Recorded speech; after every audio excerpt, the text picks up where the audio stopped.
Dans l'œil du VAR aujourd'hui, faut-il s'inquiéter du dernier France-Allemagne et donc du match contre le Chili? Est-ce déjà un rappel à l'ordre important à quelques mois de l'Euro? Notre opinion, c'est non. Démonstration. Évidemment, l'œil du VAR ne pouvait pas ne pas être interpellé par la médiocre prestation de l'équipe de France, anodine, on dirait atone, l'équipe de France atone contre l'Allemagne, symbolisée par ce but concédé dès la 7e seconde avec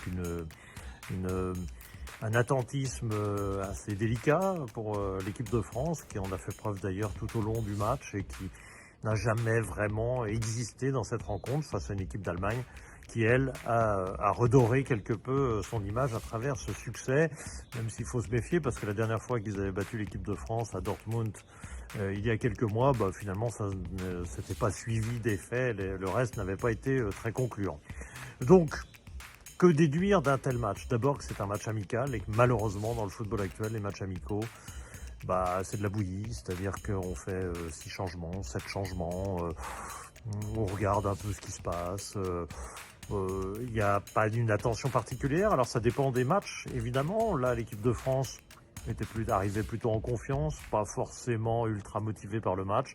L'équipe d'Allemagne, à l'inverse, avait, elle, pas mal à gagner en termes d'image. C'était un match intéressant pour cette équipe d'Allemagne, pour la relancer à quelques mois d'un Euro qui est organisé chez elle, tout de même, et avec une confiance très limitée dans les derniers résultats de cette équipe d'Allemagne. Donc, oui, la motivation très différente a pu jouer un rôle évidemment important dans la différence de prestations entre les deux équipes.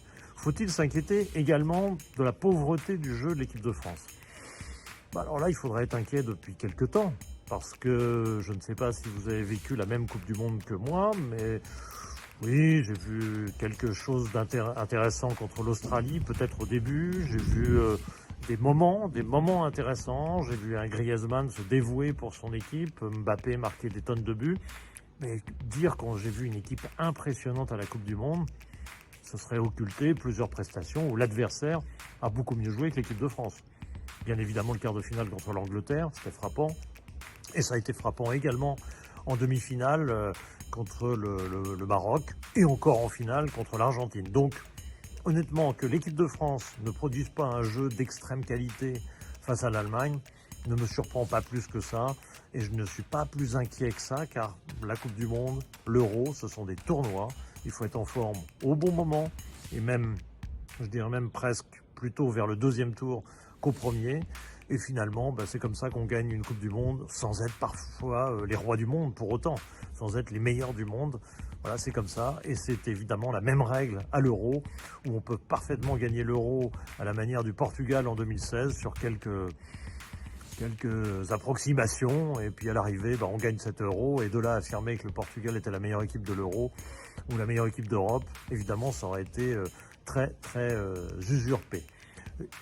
On peut d'ailleurs appliquer ce théorème à l'Italie 2021, qui n'est évidemment pas la meilleure équipe d'Europe. Elle l'a prouvé ensuite en ne se qualifiant même pas pour la Coupe du Monde. Parmi les 13 nations européennes tout de même, pas d'Italie.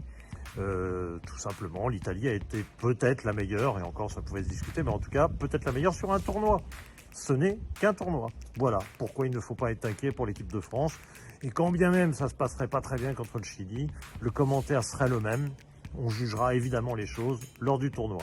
Le seul petit bémol qu'on peut mettre, c'est par rapport à tous ceux qui avaient déduit de la finale contre l'Argentine que ça y est, on avait d'ores et déjà une super équipe et que c'était même pas la peine de jouer l'Euro.